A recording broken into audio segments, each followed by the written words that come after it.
नहमदुहु व नुसल्ली व नुसल्लिम अला रसूलिहिल करीम अम्मा बाद।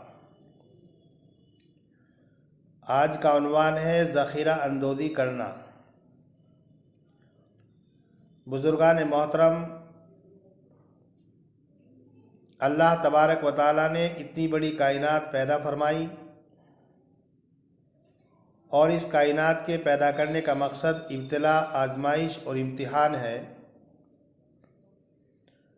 कुरान करीम में फरमाया गया, अल्लज़ी खलक़ल मौत वल हयाता लियब्लुवकुम अय्युकुम अहसनु अमला।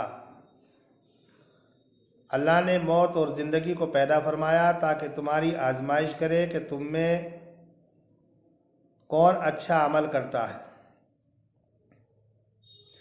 अच्छे अमल से मुराद ये है कि हमारा हर अमल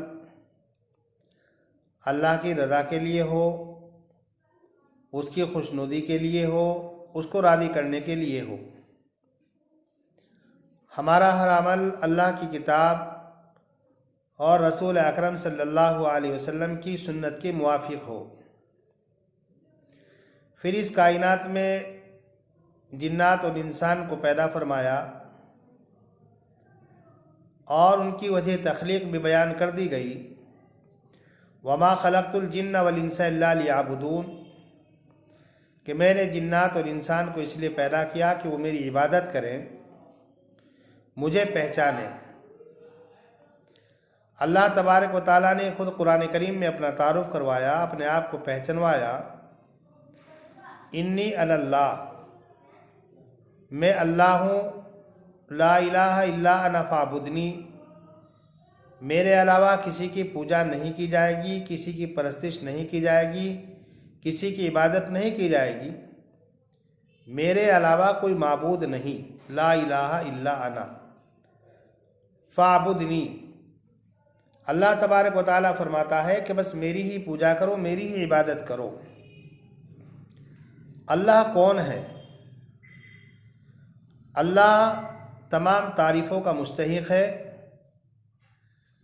उसी की ज़ात इस लायक है कि उसी की तारीफ़ की जाए और वो तमाम जहानों का पालनहार है, परवरदिगार है, रहम करने वाला है, योम जज़ा का वही मालिक है। हर तरह के तसर्रुफ़ का उसको इख्तियार है, तमाम चीज़ उसके कब्ज़े कुदरत में है। वो मालिकों का मालिक है, उसूल और ज़ाब्तों का पाबंद नहीं। अपने पैगंबर के ज़रिए से वो कहलवाता है, ए पैगंबर आप कह दीजिए कि अल्लाह एक है, उसकी ज़ात में, उसकी सिफ़ात में कोई उसका शरीक नहीं। वो मुतवाहिद है, मुनफरिद है और वो बेनियाज है। उसको किसी की ज़रूरत नहीं, हर एक ज़र्रा ज़र्रा उसका मोहताज है और न वो जनता है न वो जना गया, यानी ना उसकी कोई औलाद है और ना ही वो किसी की औलाद है। वो हमेशा से है और हमेशा रहेगा, उसका कोई हमसर और उसके कोई बराबर नहीं। वो तमाम कायनात का खालिक है, माबूद है और हर चीज़ तवन और करहन उसी की परस्तिश और उसी की पूजा करती है। फिर अल्लाह तबारक व तआला ने हज़रत इंसान को वो तकरीम और वो तालीम बख्शी, इसको सबसे ज़्यादा मुकर्रम बनाया। ख़ुद कुरान करीम में फरमाया गया, वलक़द कर्रमना बनी आदम व हमलनाहुम फ़िल बर्रि वल बहर व रज़क़नाहुम मिनत तय्यिबाति व फ़द्दलनाहुम अला कसीरिम मिम्मन ख़लक़ना तफ़ज़ीला। हमने बनी आदम को मुकर्रम बनाया, खुशकी में और तरी में हमने इसको सैर कराई, पाकीज़ा रोज़ी अता की और बहुत सी मखलूक़ात पर इसको फ़जीलत अता फ़रमाई। फिर अल्लाह तबारक व तआला ने इंसान की रहनुमाई के लिए, हिदायत के लिए किताबें और सहीफ़े उतारी और पैगंबरों को मबूस फरमाया कि इन हिदायत और इन खतूत को सामने रखते हुए इंसान ज़िंदगी गुजारे ताकि दुनिया और आखिरत की ज़िल्लत और रुसवाई से बच सके। हर ऐसा काम जो इंसान के लिए दुनिया और आखिरत में ज़िल्लत और रुसवाई का बाइस बने उससे मना किया गया। हत्ता कि कहा गया कि हज़रत इंसान मेहनत करे, जद्दोजहद करे और किसी दूसरे पर बोझ न बने। फरमाया गया, रसूल अकरम सल्लल्लाहु अलैहि वसल्लम ने इरशाद फरमाया कि अल्लाह के फ़राइज़ के बाद हलाल रोज़ी का तलाश करना हर इंसान पर लाजिम और ज़रूरी है। रसूल अकरम सल्लल्लाहु अलैहि वसल्लम से पूछा गया, बेहतरीन कमाई कौन सी है? तो रसूल अकरम सल्लल्लाहु अलैहि वसल्लम ने इरशाद फरमाया, अपने हाथ से कमाना और खाना। इसी वजह से बिला ज़रूरत किसी के सामने दस्ते सवाल दराज करना, किसी से मांगना, इसको ज़िल्लत और रुसवाई का दुनिया में भी बाइस करार दिया गया और ये आखिरत में भी ज़िल्लत और रुसवाई का बाइस होगा। रसूल अकरम सल्लल्लाहु अलैहि वसल्लम ने इरशाद फरमाया कि जो बिला ज़रूरत लोगों के सामने दस्ते सवाल अपनी ज़ात के लिए दराज करते हैं, लोगों के सामने हाथ फैलाते हैं, क़यामत के दिन इस हाल में आएंगे कि उनके चेहरे पर गोश्त नहीं होगा और उसे पहचान ले जाएंगे कि ये वो लोग हैं जो बिला ज़रूरत के लोगों के सामने दस्ते सवाल दराज किया करते थे। लेकिन साथ साथ हज़रत इंसान के सामने अल्लाह तबारक व तआला ने दारे दुनिया को भी रखा और दारे आखिरत को भी रखा और ये फरमाया कि दारे दुनिया में तुम्हें चंद रोज़ा ज़िंदगी गुजारना है और तुम्हारा असल ठिकाना दारे आखिरत है। इसलिए दारे दुनिया को दारे आखिरत के लिए ज़रिया बनाया गया। ये दुनिया दारुल अमल है और दारे आखिरत दारुल जज़ा है। जगह जगह कुरान करीम में तंबीह की गई कि अक्लमंद आदमी वो है जो दारे दुनिया को दारे आखिरत पर कुर्बान कर देता है। अक्लमंद आदमी वो है जो मरने से पहले मरने की तैयारी करता है और इसका नाम इंसान रखा गया। इंसान के माना है उनसियत, मोहब्बत और ताल्लुक़, जिसके खमीर और मादे और फितरत के अंदर ये बात वदियत रख दी गई कि ये दूसरों की सेवा करे, दूसरों की मदद करे, दूसरों के काम आए और कोई भी ऐसा काम ना करे जिसकी वजह से दूसरे लोगों को दिक्कतों का, दुश्वारियों का और तंगियों का सामना करना पड़े। इसीलिए रसूल अकरम सल्लल्लाहु अलैहि वसल्लम ने ये फरमाया, अल मोहतकिरु खातिउन, ज़ख़ीरा अंदोज़ी करने वाला गुनहगार है। मतलब इसका यह है कि जो आदमी गल्ला वगैरह ख़रीद कर जमा करता है, अस्टाक लगाता है, अपने गोदामों में भर कर के रखता है और उसके ऐसा करने की वजह से मार्केट में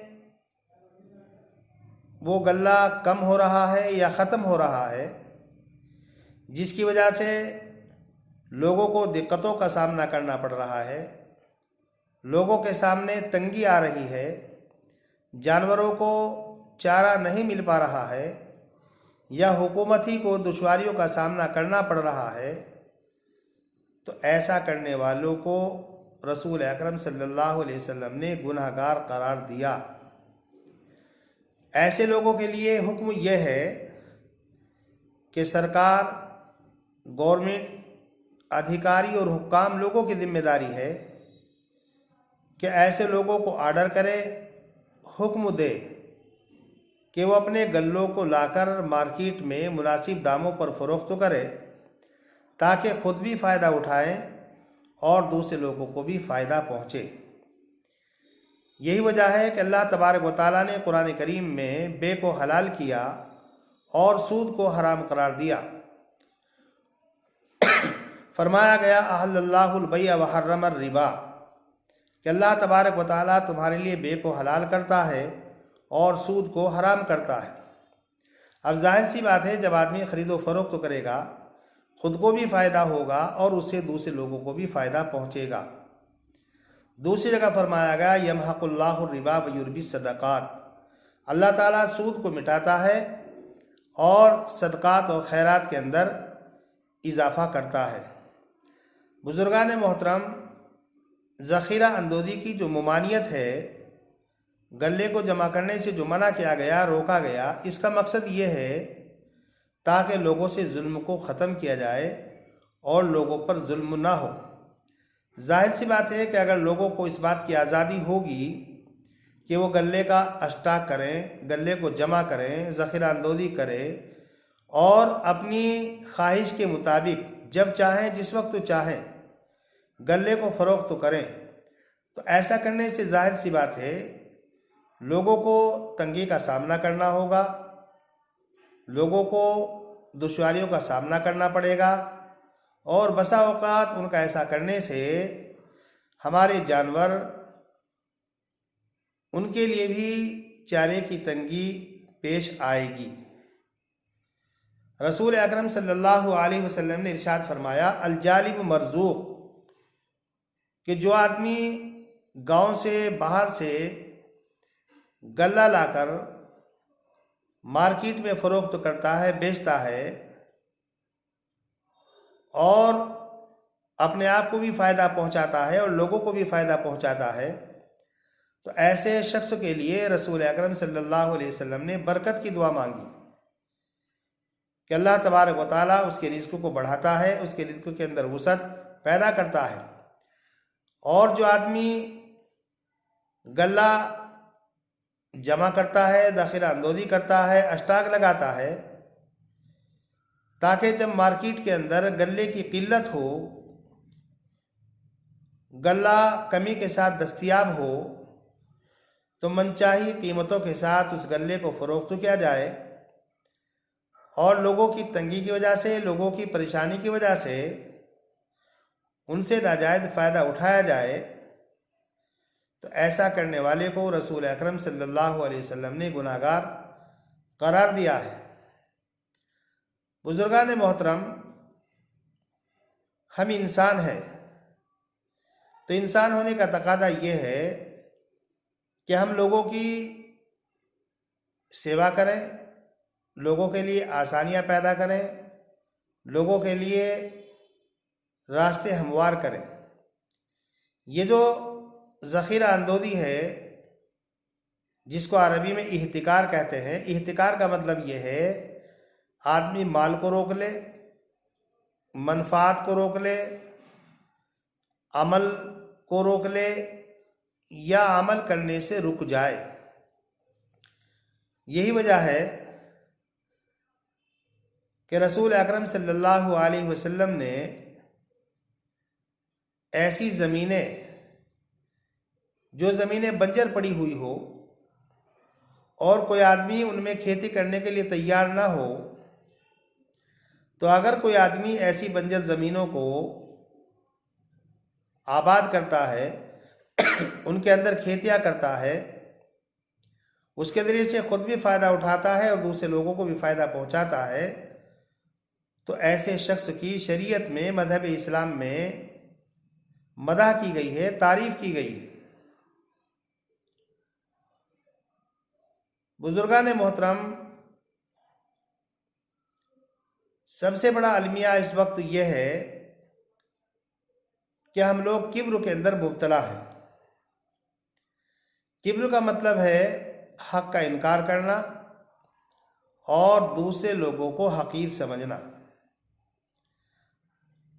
अब आप हालात पर ज़रा नज़र डालिए, मुआशरे पर नज़र डालिए, सोसाइटी पर नज़र डालिए। अपनी इना की वजह से, अपनी बड़ाई की वजह से, अपनी बर्तरी की वजह से जगह जगह हक़ का इनकार किया जा रहा है। और जहाँ तक हक़ीर समझने का ताल्लुक़ है, तो आप देख लीजिए कि जहाँ आदमी ने 2-4 रकातें पढ़ी, 2-4 सजदे किए, तो वो उन लोगों को हकीर समझने लगता है कि जो लोग नमाज नहीं पढ़ते या जो लोग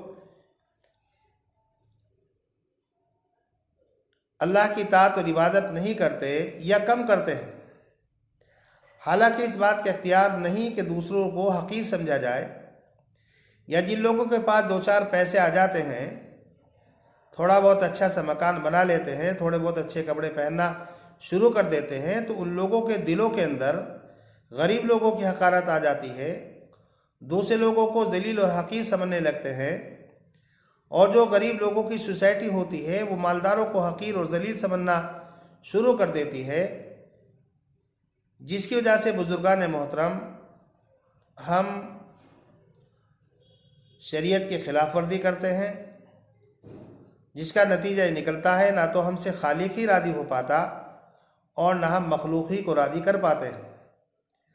बुजुर्गान मोहतरम, हमारे लिए लाजिम और ज़रूरी है कि हम अपने खालिक को भी राज़ी करें और खालिक के साथ साथ में मखलूक का भी ख्याल रखें, मखलूक की सेवा करें, मखलूक की मदद करें, मखलूक के काम आए।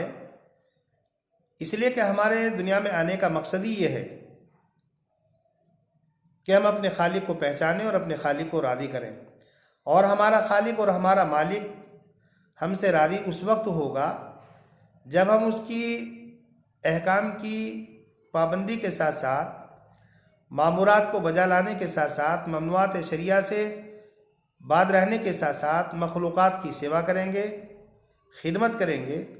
हमारी जिम्मेदारी है कि हम इंसानों की भी सेवा करें, जानवरों की भी सेवा करें और पेड़ पौधों की भी सेवा करें।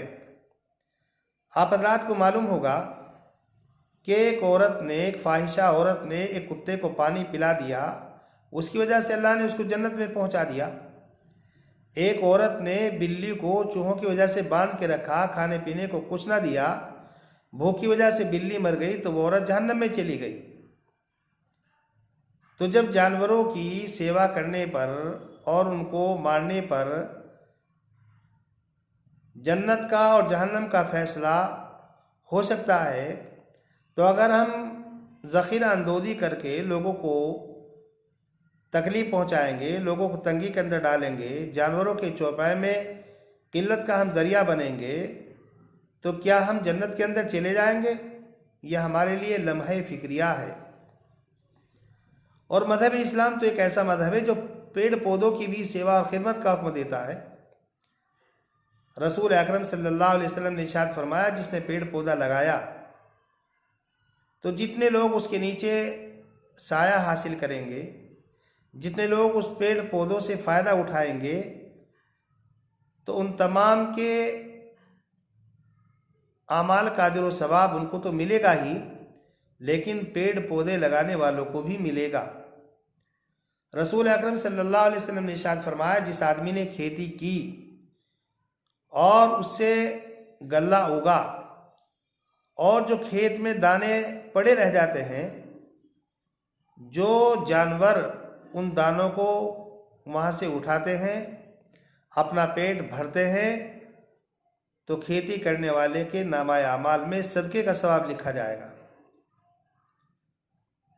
इसलिए हमें चाहिए कि हम कोई भी ऐसा काम ना करें जिससे हमारी वजह से लोगों को अज़ियत हो, दिक्कत हो, दुश्वारियों का सामना करना पड़े, बल्कि हमें चाहिए कि हम लोगों की सेवा करें, खिदमत करें, लोगों के काम आए और अपने दिलो दिमाग से तकब्बुर को बिल्कुल निकाल के रख दें।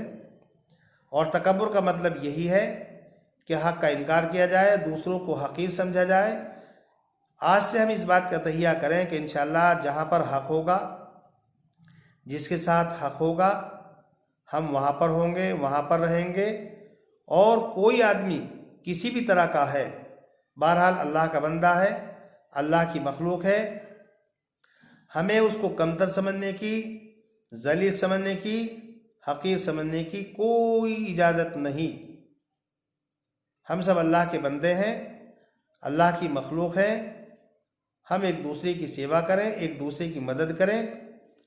आज की वीडियो का मकसद यही है कि हम लोग ज़ख़ीरा अंदोज़ी भी ना करें और कोई ऐसा काम भी ना करें जिसकी वजह से दूसरों को अज़ियत और तकलीफ़ हो। अल्लाह तबारक व तआला से दुआ है कि अल्लाह तबारक व तआला हम सभी को सही आमाल करने की तौफीक मरहमत फरमाए। वमा अलैना इल्लल बलाग।